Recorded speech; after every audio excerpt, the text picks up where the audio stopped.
আমি বরাবরই আর কি একটু রিস্ক নিতে পছন্দ করতাম। আমরা অনেকজন ডক্টর মিলে আর কি, তো সেই লিভারে অ্যাবসেস আমরা ড্রেন করেছিলাম আর কি। ছোটবেলা থেকে আমার চিকিৎসক হওয়ার ইচ্ছা ছিল।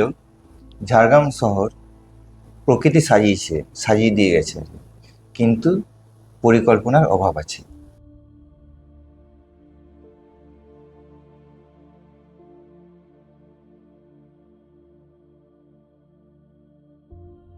জঙ্গলমহলের লালমাটি মানে কেবলমাত্র প্রাকৃতিক সৌন্দর্যের আঁতুড়ঘর নয়, বরং অগণিত মেধা এবং মানবিকতার এক উর্বর ভূমি। সেই মাটিরই সন্তান হলেন ডক্টর প্রণত টুডু। পেশাগতভাবে তিনি একজন চিকিৎসক, আর মননের নিরিখে একজন সমাজবন্ধু। পশ্চিম মেদিনীপুর জেলার গোয়ালতোড় থানার অন্তর্গত দোবাটি গ্রামের এই ভূমিপুত্র দীর্ঘদিন ধরে ঝাড়গ্রামের মানুষের সেবায় নিজেকে নিয়োজিত করে রেখেছেন। অর্থাভাবে পড়াশুনো থেকে পিছিয়ে আসা পড়ুয়ার পাশে দাঁড়ানো কিংবা জঙ্গলমহলের সাহিত্য সংস্কৃতির ধারা বজায় রাখার ক্ষেত্রে তার নীরব প্রচেষ্টা এক অনন্য দৃষ্টান্ত।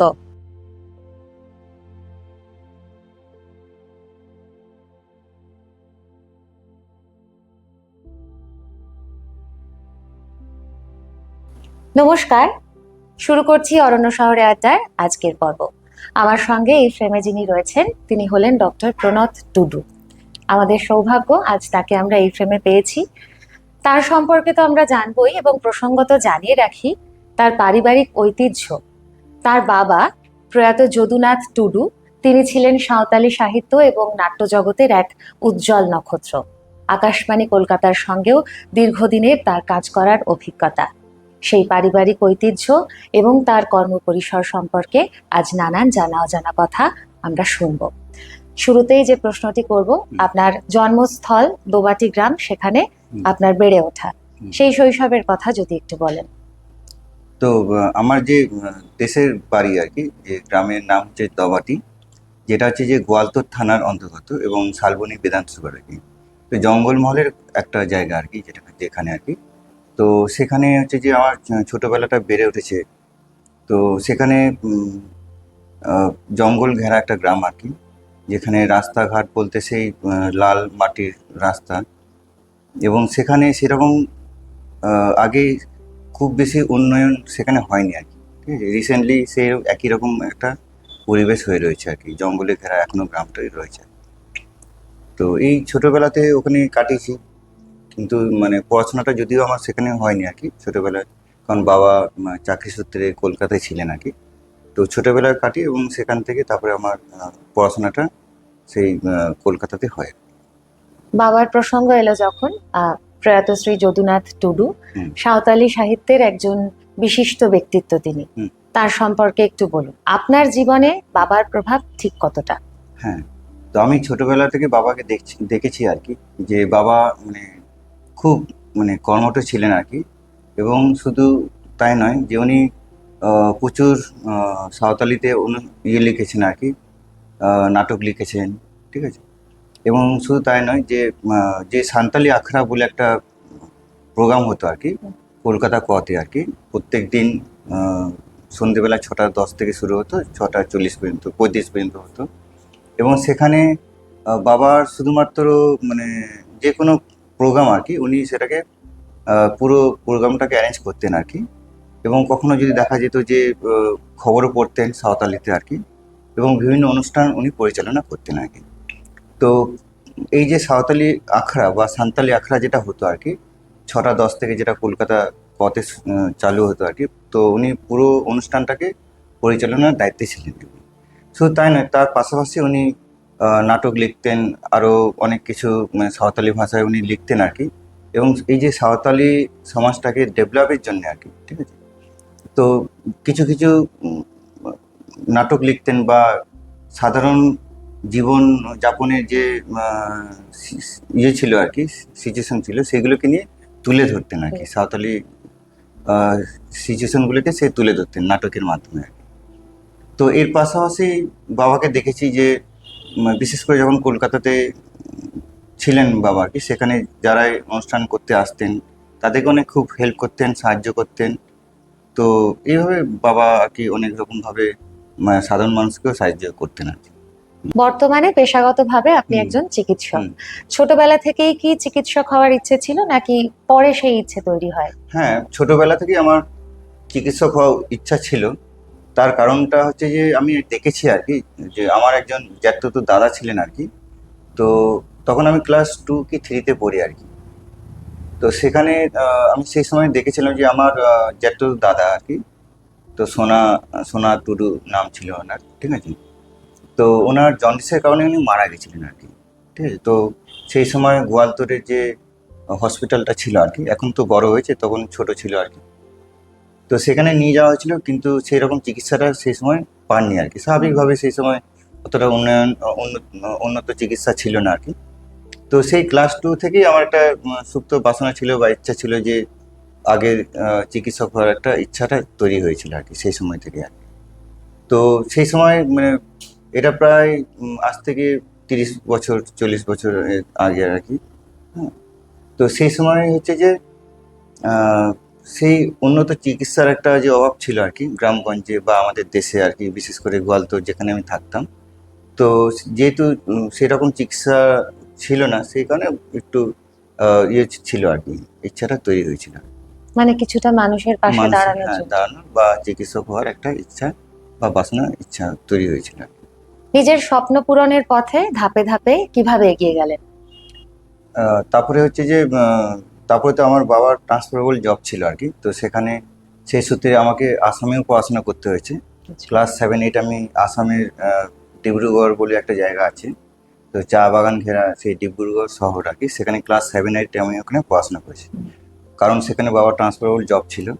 তো সেখান থেকে তারপরে আবার যখন আবার কলকাতাতে ফিরে আসি, তো সেখানে তারপরে স্বাভাবিকভাবে একটা বিভিন্ন কম্পিটিশনের একটা সিচুয়েশনে চলে আসি আর কি, বিভিন্ন আমার বন্ধুদের সাথে, হুম। তাদের সাথে। তো তখন জয়েন্ট এন্ট্রান্স দিয়ে, এইচএসে জয়েন্ট এন্ট্রান্স দিয়ে তারপরে আমাদের র্যাঙ্ক হলো আর কি। তো তারপরে মেডিকেল কলেজে জয়েন করলাম, Kolkata medical Calcutta college. Medical কলেজে আর কি। তো তখন ক্যালকাটা মেডিকেল কলেজ ছিল, এখন কলকাতা মেডিকেল হুম। কলেজ হয়েছে আর কি।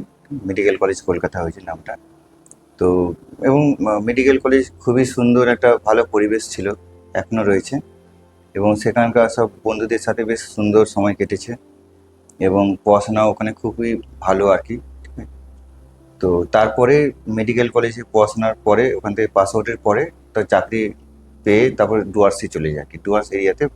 ওখানে চা বাগানের একটা হেলথ সেন্টারে, প্রাইমারি হেলথ সেন্টারে ওখানে চিকিৎসাটা শুরু করি আর কি। তারপরে সেখান থেকে আবার আবার পোস্ট গ্রাজুয়েশনের জন্য প্রিপারেশন নিলাম। তো তারপরে আবার পিজি হসপিটাল, যেটা এসএসকেএম হসপিটাল যেটাকে আমরা বা পিজি হসপিটাল বলে চিনি, সেখানে রেডিওলজিতে পোস্ট গ্রাজুয়েশন করলাম। পোস্ট গ্রাজুয়েশন করে তখনই তারপরে সেখান থেকে মেডিকেল, আমাদের ঝাড়গ্রাম মেডিকেল কলেজে পোস্টিং হলাম। আবার সেখান থেকে 4 বছর 5 বছর 6 বছর এখানে প্র্যাকটিস করে, মানে ঝাড়গ্রাম মেডিকেল কলেজে, তখনও ঝাড়গ্রাম মেডিকেল কলেজ হয়নি, তখন সাব ডিভিশন হসপিটাল ছিল। তো তারপরে তো সুপার স্পেশালিটি হসপিটাল হলো, এখন মেডিকেল কলেজ হয়ে গেছে, বিশাল ব্যাপার হয়ে গেছে, ঠিক আছে? তো এবং আমি যখন এখানে জয়েন করি তখন হচ্ছে মাওবাদী পিরিয়ড চলছে আর কি, মানে 2012-তে 11-12-তে তখনও মাওবাদী, মানে ওই সময় একটা টালবাহানাটা ছিল যে কেউ মেডিকেল কলেজ মানে ঝাড়গ্রামে কেউ জয়েন করতে চাইতো না আর কি। হ্যাঁ। তো আমি যখন পিজি হসপিটালে পাস আউট করি আর কি, মানে রেডিওলজি পোস্ট গ্রাজুয়েশন করি, পোস্ট গ্রাজুয়েশনের পরে পাস আউটের পরে যখন আমাকে জিজ্ঞাসা করা হয় যে কোথায় পোস্টিং নিতে যাবে, স্বাস্থ্যভবন থেকে জিজ্ঞাসা করা হয়েছিল। তো না, আমি বলেছিলাম যে ঝাড়গ্রামে জয়েন করতে চাইছি। তো ঝাড়গ্রামে জয়েন করা মানে তখন পরিস্থিতি এমন ছিল যে ঝাড়গ্রামের মতন জায়গাতে কারোর পোস্টিং নেওয়াটা খুব মানে পানিশমেন্ট পোস্টিং এরকম ছিল আর কি, ঠিক আছে? কেউ সে সময় ঝাড়গ্রামে আসতে চাইতো না আর কি, 2011-12 কথা বলছে। তো সেই সময় আমি ঝাড়গ্রামে পোস্টিংটা নিই। তারপর 2018-19-এ তখন আবার সুপার স্পেশালাইজেশনের জন্য রেডিওলজির উপরে সুপার স্পেশালাইজেশনের জন্য তখন অ্যাপেলো হসপিটালে 2 বছরের জন্য রেডিওলজির উপরে পোস্ট গ্রাজুয়েশন আরও করি আর কি। করে আবার ফিরে আসি ঝাড়গ্রাম মেডিকেল কলেজে, আবার ফিরে আসি তখন।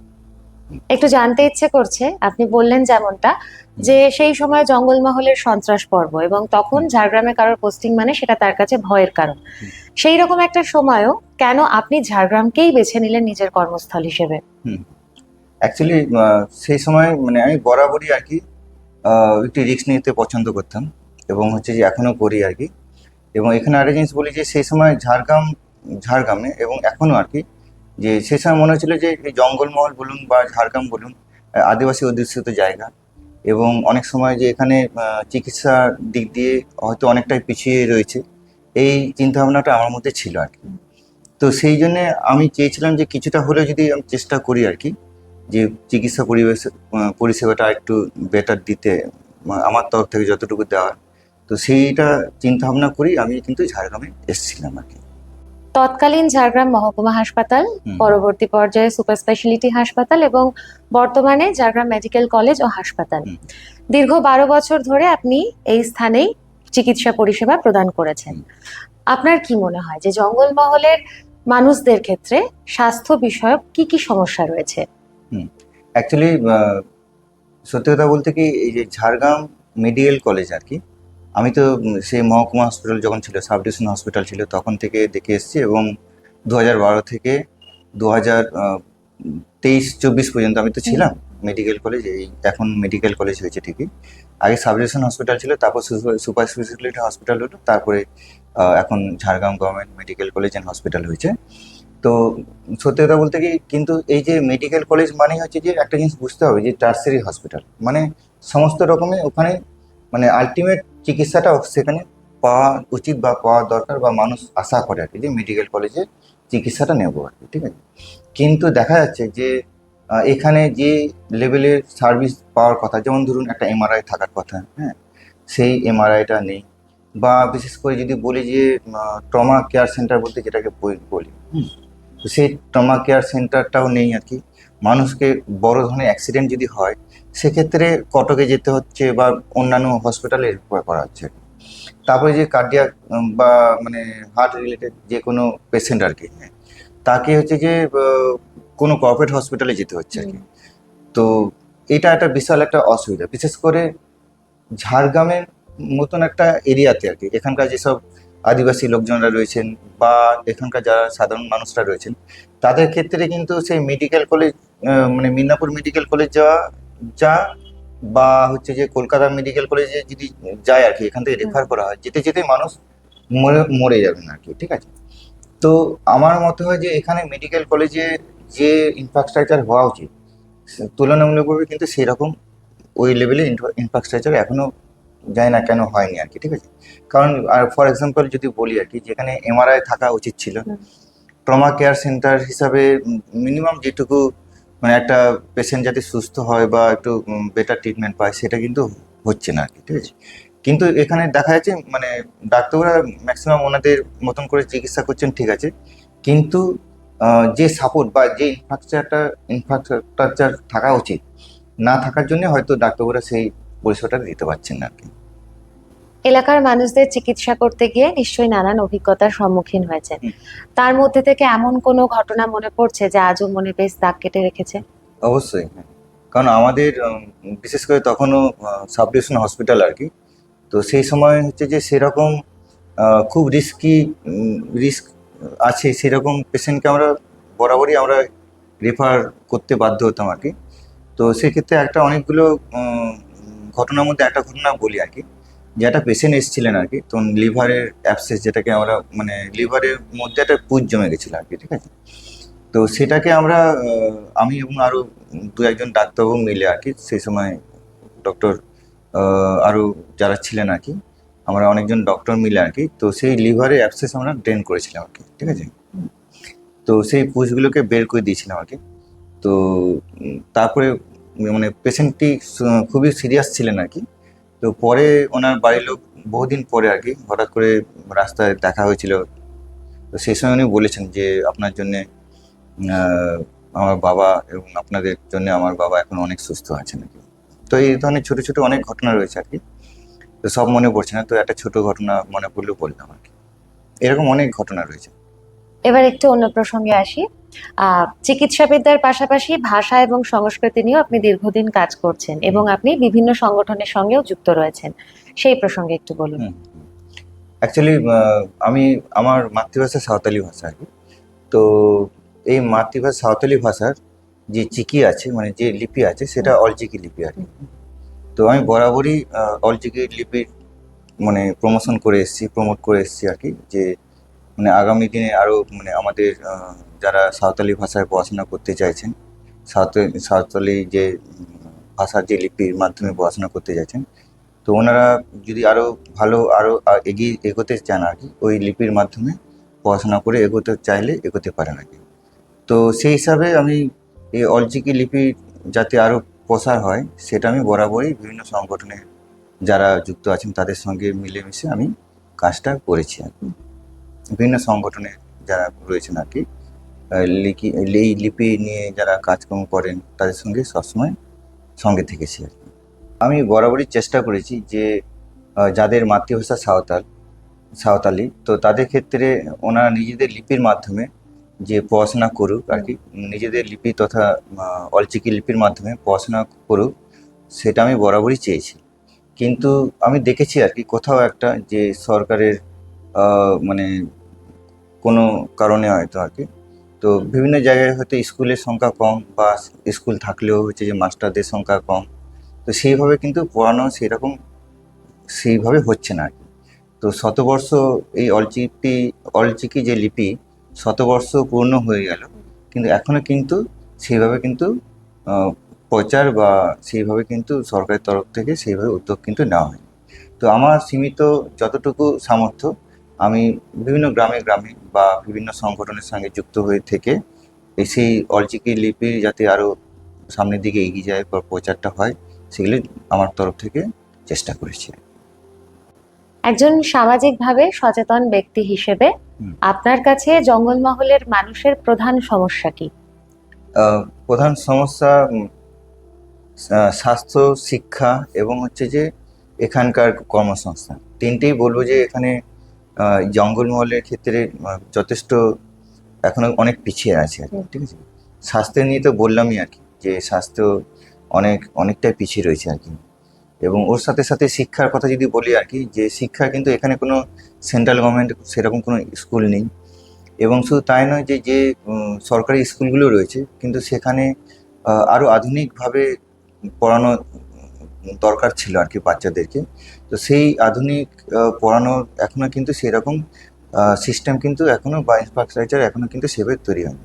এবং শুধু তাই নয়, যে আরও কিছু ব্যাপার আছে, যেমন ধরুন বহু স্কুলে এখনো কিন্তু ঠিকমতো টিচাররা নেই আর কি, মানে যে সংখ্যায় থাকা উচিত আর কি, সেই সংখ্যায় এখনো কিন্তু টিচার নেই আর কি। এবং ওর সাথে সাথে যদি কর্মসংস্থান বলি আর কি, তো কর্মসংস্থানের কথা মানে সত্যি কথা বলতে কি, এখানে ঝাড়গ্রামে বিশেষ করে বা এই জঙ্গলমহলে আর কি, কর্মসংস্থান বলতে কিন্তু সেরকম কিন্তু মানে এখনো সেইভাবেই তৈরি হয়নি আর কি। যেগুলো হয়তো রয়েছে কন্ট্রাকচুয়াল বেসিস রয়েছে আর কি, যেগুলো কন্ট্রাকচুয়াল বেসিস হয়তো মানে 7 থেকে 10 হাজার টাকার মধ্যে যে মান্থলি যে ইনকাম আর কি বা স্যালারি আর কি, সেইটুকু একটা কন্ট্রাকচুয়াল বেসিস রয়েছে, এজেন্সি থ্রু দিয়ে তাদেরকে কর্মসংস্থান মানে তাদেরকে চাকরি দেওয়া হচ্ছে আর কি। কিন্তু সেইগুলো সেইভাবে কিন্তু এখনো কর্মসংস্থান দিক দিয়ে কিন্তু আমরা অনেকটাই পিছিয়ে রয়েছি। এই যে, আমি জঙ্গলমহলের কথা বলছি আর কি, সেইভাবে কিন্তু এখনো সেরকম শিল্প আমরা দেখতে পাচ্ছি না।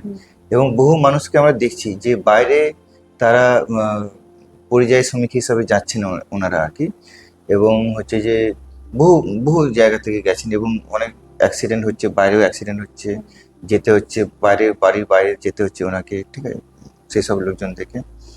তো সেই শিল্প বলুন বা এই কর্মসংস্থান বলুন, এগুলো দিয়ে কিন্তু অনেকটাই পিছিয়ে আছে। 2024 সালের লোকসভা নির্বাচনে আপনি প্রতিদ্বন্দ্বিতা করেছিলেন। হুম। ফল আপনার প্রত্যাশা অনুযায়ী না হলেও সেখান থেকে সেই অভিজ্ঞতা থেকে কি শিখলেন? অবশ্যই আমি 2024-এ যে লোকসভা ভোটে সেই প্রতিদ্বন্দ্বিতা করেছিলাম আর কি, যে লড়াইটা দিয়েছিলাম, তো সেখান থেকে অনেক অভিজ্ঞতা হয়েছে। তো যেটুকু শিখেছি বা যে অভিজ্ঞতা হয়েছে তা ঠিক আগামী দিনে সময় বলবে আর কি। নির্বাচনের পরেও আপনাকে নানান সামাজিক কাজকর্মে যুক্ত থাকতে দেখা গিয়েছে। হুম। যদি প্রশ্ন করি আপনার জীবনের প্রধান লক্ষ্য কি বলবেন? দেখুন, আমি বরাবরই আমি বাবাকে দেখেছি আর কি, মানুষের পাশে থেকে কাজ করা আর কি। তো আমিও সেরকমই চাইছি আর কি, পাশে থেকে মানুষের সঙ্গে মানুষের পাশে কাজ করা। একজন চিকিৎসক হিসেবে সমাজসেবার অভিজ্ঞতা আবার রাজনৈতিক ময়দানের অভিজ্ঞতা, হুম। এই দুই ক্ষেত্রকে কিভাবে একসঙ্গে মিলিয়ে দেখেন? দেখুন, চিকিৎসাটা ওটাও যেন মানুষের জন্য কাজ করা হয়, মানে মানুষের মানে মানুষকে চিকিৎসার জন্য করা হয় আর কি। তো সেরকমই মানে এই পলিটিক্স বা রাজনীতি যেটাকে বলি আর কি, সেটাও কিন্তু মানুষের সেবার জন্যই আর কি। তো এবং শুধুমাত্র চিকিৎসক হিসাবে যেটুকু একটা সীমিত জায়গার মধ্যে শুধু স্বাস্থ্য নিয়ে কাজ করতে পারতাম আর কি, তো আমাদের এই রাজনীতির মাধ্যমে যদি এগোতে পারি, বড় কোনো দায়িত্ব পেতে পারি আর কি, সেটা আরো বৃহত্তরভাবে আমি কাজটা করতে পারবো আর কি। দুটোই কিন্তু মানুষের জন্য। রাজনীতির জন্য হুম। সরকারি চিকিৎসকের চাকরি ছেড়েছেন। হুম। বর্তমানে আপনি যে শহরে সবচেয়ে বেশি সময় কাটাচ্ছেন, আমাদের প্রিয় এই অরণ্য শহর ঝাড়গ্রাম, হুম। সেই শহর প্রসঙ্গে কি বলবেন? ঝাড়গ্রাম শহরের প্রাকৃতিক সৌন্দর্যে কোনো তুলনা হয় না, কিন্তু পরিকল্পনার অভাব আছে। হুম। তো এখনো সেই যে সুন্দর শহরটা আর কি আমরা সেইভাবে এখনো দেখতে পাচ্ছি না আর কি। কারণ বিশেষ করে যদি বলেন যে বৃষ্টির সময় অনেক সময় ভেসে যাচ্ছে হুম। রাস্তাঘাটগুলো আর কি। তো বিশেষ করে একটা মাস্টার প্ল্যান খুবই দরকার আছে, এবং আরো কিছু কিছু জায়গা রয়েছে যেখানে হচ্ছে যে যেখানে সেখানে রাস্তাঘাটগুলো ঠিক নেই আর কি। তো আমরা যদি ঠিকভাবে পরিকল্পনা করি এবং এই শহরটাকে সুন্দরভাবে সাজানো যায়, গোছানো যায়, এবং মানে রাজারহাট বা নিউটাউনের থেকে মানে কোনো অংশে আমাদের এই শহরটা কিন্তু মানে ছোট পিছিয়ে নয়, নেই। পিছিয়ে নয়। ঠিক আছে? নিজের জীবনের লক্ষ্যকে যদি এক কথায় বলতে বলি, কি বলবেন? জঙ্গল মহলের মানুষের আস্থা অর্জন। চিকিৎসা শাস্ত্র কেবলমাত্র শারীরিক সুস্থতার অবলম্বন নয়। ডক্টর প্রণত টুডুর কথা থেকে আজ আমরা জানলাম সেই চিকিৎসা শাস্ত্রই হয়ে উঠতে পারে সামাজিক সুস্থতার অন্যতম হাতিয়ার। তার কাছ থেকে এও শিখলাম কিভাবে সাফল্যের শিখরে পৌঁছেও নিজের শিকড়ের কাছে ফিরে আসা যায়। টিম শহর ঝাড়গ্রামের পক্ষ থেকে আপনাকে জানাই আন্তরিক শ্রদ্ধা এবং অসংখ্য ধন্যবাদ আমাদের সঙ্গে এত কথা ভাগ করে নেওয়ার জন্য। এই জঙ্গলমহলকে ঘিরে আপনার যে সমস্ত স্বপ্ন রয়েছে, সেই স্বপ্নেরা ডানা মেলুক নীল আকাশে। অরণ্য শহরে আড্ডার পরবর্তী পর্ব নিয়ে আমরা আবার ফিরে আসব। সঙ্গে থাকুন, দেখতে থাকুন অরণ্য শহরে আড্ডা।